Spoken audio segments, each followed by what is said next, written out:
के आदेशों के साथ साथ शास्त्रों के नियमों का पालन करके शिष्य पूर्ण ज्ञान के पद को प्राप्त करता है, जिसका प्राकट्य संसारिक इंद्रिय तृप्ति की विरक्ति के रूप में होता है। संसारी विवादों को मनुष्य द्वारा इंद्रिय तृप्ति से विरक्त देखकर आश्चर्य होता है और भगवान के साक्षात्कार करने का कोई भी प्रयास उन्हें रहस्यमय लगता है। इंद्रिय जगत से विरक्त होना आत्म साक्षात्कार ब्रह्मभूत अवस्था कहलाती है, जो पराभक्ति की प्रारंभिक अवस्था है। ब्रह्मभूत अवस्था आत्माराम अवस्था भी कहलाती है, जिसमें मनुष्य आत्मतुष्ट रहता है और सांसारिक इंद्रिय सुख की कामना नहीं करता। श्री भगवान के दिव्य ज्ञान को समझने के लिए यह पूर्ण दृष्टि की अवस्था उपयुक्त स्थिति है। श्रीमद् भागवत 1.2.020 इसका समर्थन करता है। एवं प्रसन्न मनसो भगवत भक्ति योगतः भगवत तत्व विज्ञानम मुक्त संगस्य जायते। इस आत्माराम स्थिति में जो भक्ति करने के फलस्वरूप सांसारिक इंद्रिय सुख उपभोग से पूर्ण विरक्ति के द्वारा प्रकट होती है, मनुष्य भागवत तत्व को समझ सकता है। बस माता जी, Hare Krishna. Please now we will try to understand, analyze this purport. अनुवाद और परपट में क्या चीज़ें लिखी हैं इसको थोड़ा सा समझ लें, इसके बाद फिर अगले पैराग्राफ्स करेंगे हम लोग। हे ब्रह्मा, तुम मन को एकाग्र करके इस निर्णय का पालन करो। तुम्हें ना तो आंशिक ना पूर्ण प्रलय के समय किसी प्रकार का गर्व विचलित कर सकेगा। यहाँ पे चर्चा हुई है कल्प की और अंतिम प्रलय की।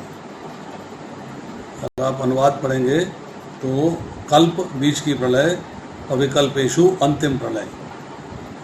दो, तीसरी चर्चा हुई है समाधि, समाधि द्वारा ध्यान के एकाग्रीकरण की।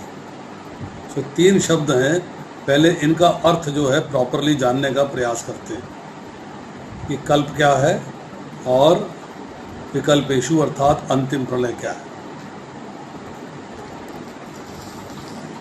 ब्रह्मा जी का जो टाइम स्पैन है, अर्थात जो वक्त की काउंटिंग है, समय की जो काउंटिंग है, उसको करते हैं जरा एक मिनट के लिए।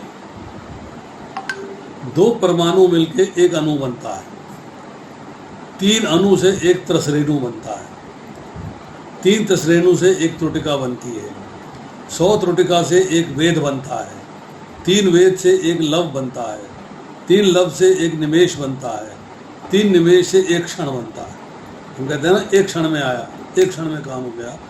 इस एक क्षण के पीछे की हमने देखा है परमाणु, अणु, त्रसरेणु, त्रुटिका, वेदा, लव, निमेष, ये इसका बेसिस है।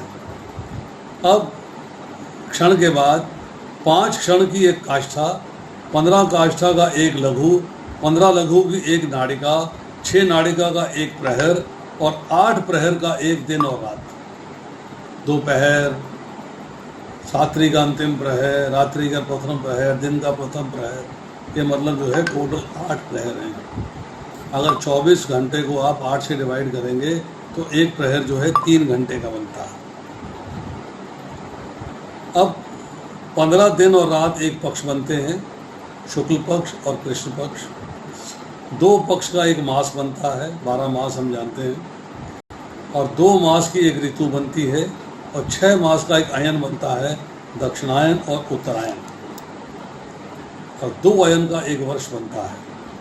ये एक वर्ष जो है ये डेमी गॉड्स का अर्थात देवताओं का एक दिन होता है, 1 डे। अब कलयुग की लाइफ 4,32,000 साल, द्वापर युग 8,64,000 साल, त्रेता युग 12,96,000 साल और सतयुग 17,28,000 साल। 71 और 1/4, 1/14 से 71, 1/14 ये चतुर्युगी मिलके आप बनता है। प्रलय आती है तब मनु की लाइफ होती है, 14 मनु होते हैं। इसको भी एक्सप्लेन करेंगे आपको। 1000 चतुर्युगी होंगे तो ब्रह्मा का एक दिन होगा, और 1000 चतुर्युगी में ब्रह्मा की एक रात्रि होगी। फिर ब्रह्मा का जो अहोरात्र है अर्थात ब्रह्मा का कंप्लीट डे, अहोरात्र मीन्स डे एंड नाइट मिला के अहोरात्र कहलाता है। ब्रह्मा का 1 महीना, ब्रह्मा का 1 साल और ब्रह्मा के 100 साल, this is the total life. अब यहाँ हम थोड़ी सी चर्चा करते हैं भगवद गीता के अंदर 8वें अध्याय के अंदर जो चर्चा चल रही है उसकी बात करते हैं। ब्रह्मा के दिन के शुभारंभ में सारे जीव अव्यक्त अवस्था से व्यक्त होते हैं और जब फिर रात्रि आती है तो पुनः अव्यक्त में विलीन हो जाते हैं। जब जब ब्रह्मा का दिन आता है तो सारे जीव प्रकट होते हैं, तो ब्रह्मा की रात्रि होते ही उसमें असायवत विलीन हो जाते हैं। ये ब्रह्मा जी के बारे में बता दिया, ब्रह्मा जी का दिन और ब्रह्मा जी की रात्रि। अब हम थोड़ी सी चर्चा करते हैं इसके अंदर और डिटेल में। शास्त्रों के अनुसार प्रलय 4 प्रकार की है। प्रलय अर्थात डिवेस्टेशन, डिसोल्यूशन 4 प्रकार का है। उसमें पहला प्रकार है प्राकृतिक प्रलय, नेचुरल प्राकृतिक प्रलय, जो कि 311,040,000,000,000 जो है दिन होते हैं, साल बीतते हैं तो प्रलय आती है। अर्थात ब्रह्मा जी की लाइफ के कंप्लीट होने पर, उनकी लाइफ के 100 वर्ष होने पर, इसे कहा गया है विकल्पेशु। इसे कहा जाता है महाप्रलय।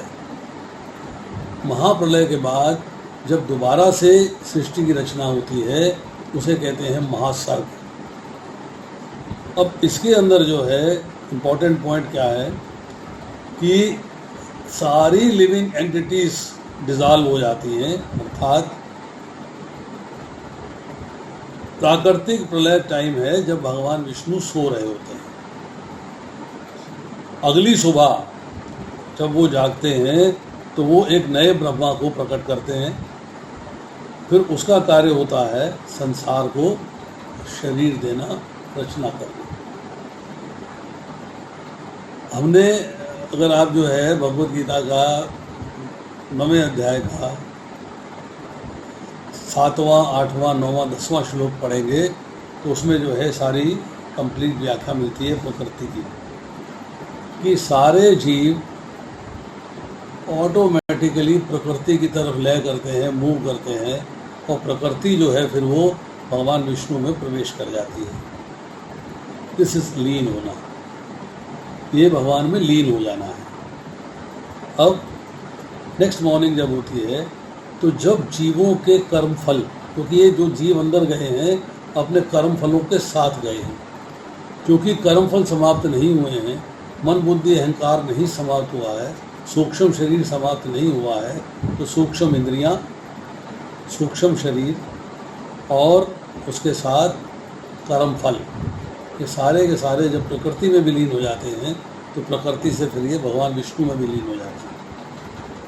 ये कहलाता है कल्प। जब ब्रह्मा जी का 1 दिन होता है, 1 दिन जब समाप्त होता है तो एक कल्प होता है।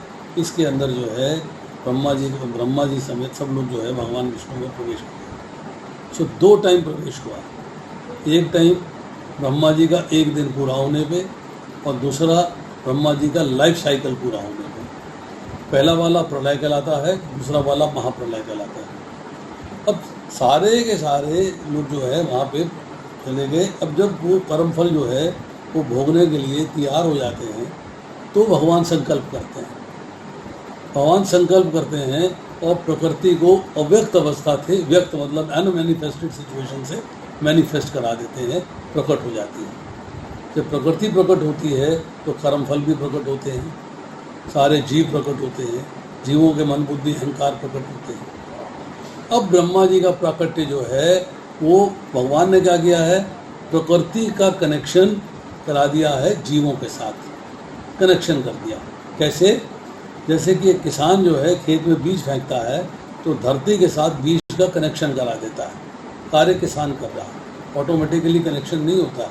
उसने बीज फेंका, जब बीज फेंका तो बीज का कनेक्शन धरती से हो गया। इस तरह भगवान अपने चितवन से दृष्टिपात जब करते हैं, कि हम जो है 14वां अध्याय भगवद गीता का पढ़ते हैं तो चौथे श्लोक में इसकी चर्चा आती है, तीसरे चौथे में इसकी चर्चा आती है। जब भगवान दृष्टिपात करते हैं तो दृष्टिपात से क्या होता है कि प्रकृति के साथ जीवों का कनेक्शन हो जाता है। अब जीवों का कनेक्शन हो गया, अब उनको शरीर प्राप्ति होनी है उनके कर्म फलों के अनुसार। तो ब्रह्मा जी अवेलेबल हैं इसके लिए, वो जीवों को नाना प्रकार के रंग रूप देते हैं जिससे कि जीवों के शरीरों की रचना हो जाती है। तो प्राकृतिक प्रलय के अंदर ब्रह्मा जी ने करना है नई प्रकृति, नई सृष्टि की रचना। तो प्राकृतिक प्रलय जो है वो और ब्रह्मा जी की लाइफ दोनों बराबर है, दोनों का ड्यूरेशन बराबर है। दूसरी प्रलय कराती है नैमित्तिक प्रलय, जो 4,32,000 साल बीतने में होती है, वो ब्रह्मा जी की एक रात्रि पे है। 4 लाख नहीं है ये, 43 करोड़ 20 लाख साल है, वो ब्रह्मा जी की एक रात्रि है। ये शो करता है कल्प का एंड, एक कल्प परिविकल्पेशु, 2 बातें हो गई। अब भागवत पुराण के अंदर जो है सुखदेव गोस्वामी राजा परीक्षित को बताते हैं कि ये जैसे कि एक बच्चा जो है वो सारा दिन खेलता है और खेलने के बाद शाम को जब सोता है तो अपने सारे खिलौने समेट देता है। जब शाम को सोता है तो सारे खिलौने समेट देता है, अर्थात जो उसने खिलौनों के साथ सारा दिन खेला अब वो सिमट गए। तो ब्रह्मा जी जो है अपने दिन के अंदर जीवों की रचना करते हैं और जब रात्रि होती है तो सबको समेट के फिर दोबारा से प्रकृति में लीन हुए। प्रकृति जो है भगवान विष्णु में प्रवेश कर गई, उनमें लीन हो गई जाती। अब ब्रह्मा जी ने अपने दिन के अंदर सब जीवों की रचना करी, रात्रि में उन्होंने सबको समेट दिया, ये हो गई नैमित्तिक प्रलय। अब जब नया वर्ण जो है ब्रह्मा जी क्रिएट करते हैं तब साइकिल क्या हुआ कि नैमित्तिक प्रलय और कल्प दोनों की ड्यूरेशन जो है बराबर है, दोनों की ड्यूरेशन बराबर है। अब तीसरी प्रलय है अत्यांतिक प्रलय, मोक्ष, final deliverance, attainment of solvation. अर्थात अब जीव जो है कर्म के फलों से मुक्त होकर, भौतिक संसार से मुक्त होकर, अब जीव जो है वो भगवान के धाम चला जाता है, भगवान के साथ रहता है। तो भगवान कहते हैं आप ब्रह्म भुवनालों का पुनर्वर्तिनो अर्जुना मामुपेत्या तो कौनते पुनर्जन्म न विद्यते। तो मेरे धाम में आ जाते हैं उनका पुनर्जन्म नहीं होता। न तद भास्यते सूर्यो न शशांको न पावतः यत गत्वा ही निवर्तन्ते तद धाम परमोपद। मेरे धाम में गया हुआ जीव लौटकर इस संसार में नहीं आता। मतलब अब वो संसार के बंधन से, एक भौतिक सृष्टि के बंधन से, अपने कर्म फलों के बंधन से मुक्त हो गया है और मुक्त होने के बाद अब वो भगवान के धाम चला गया है। अब ये सोल का फाइनल इमर्शन है, भगवान के पास जाना और लौटकर इस संसार में नहीं आना। दिस इज अत्यांतिक प्रलय। अब उसके बाद है नित्य प्रलय। नित्य प्रलय के अंदर जो है 2 तरह की प्रलय काउंट करते हैं। एक स्लीप को भी नित्य प्रलय कहा जाता है कि आप सो गए, आपको दुनिया का कोई होश नहीं है। कि निद्रा जब होती है, निद्रा की क्वालिटी क्या है? स्लीप की क्वालिटी क्या है? स्लीप के अंदर जो है आप देखेंगे तो 4 स्टेजेस आती हैं शास्त्र के अनुसार। पहली है ग्रॉस कंडीशनल स्टेज, जिसमें भौतिक संसार की याद थोड़ी सी रहती है और एक्सपीरियंसेस, अनुभव भी आपको स्मरण रहते हैं। ये भी पूर्ण निद्रा नहीं है। इसे हम कहते हैं साइंटिफिक लैंग्वेज के अंदर रैपिड आई मूवमेंट स्लीप। आँखें जो हैं बहुत तेज़ी से चलती हैं और अभी निद्रा नहीं आई होती है, परंतु निद्रा की पोजीशन होती है, निद्रा का स्टेट में हम चढ़ रहे हैं। दूसरी कहलाती है सटल स्टेज, सूक्ष्म स्टेज। सूक्ष्म स्टेज का मतलब है अब आपको ड्रीम्स आते हैं, स्वप्न है, वो भी पूर्ण निद्रा नहीं है, वो भी अभी जो है आपका अवचेतन मस्तिष्क जो है वो काम कर रहा है। तीसरी स्टेज आती है सुषुप्ति। सुषुप्ति मीन्स अब आप डीप स्लीप में हो, तो आपको कोई होश नहीं है, मटेरियल रिमेम्बरेंस नहीं है, एक्सपीरियंसेस की रिमेम्बरेंस नहीं है, ड्रीम्स नहीं है। जैसे कहते हैं बेहोशों की तरह सो रहा है, ये बेहोश की तरह सो रहा है, तो कोई होश नहीं है। परंतु वो व्यक्ति साउंड, इसीलिए जो है श्रवण की बहुत महिमा करी गई है कि साउंड की आवाज़ को रिकॉग्नाइज करता है।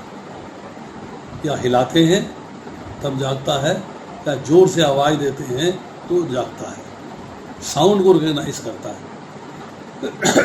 उसके बाद चौथी स्टेज आती है, वो डीप स्लीप से भी ऊपर है, वो है समाधि। समाधि न शब्द इस्तेमाल हुआ, समाधि अर्थात वो विशुद्ध सत्व की स्टेज है, ट्रांस है।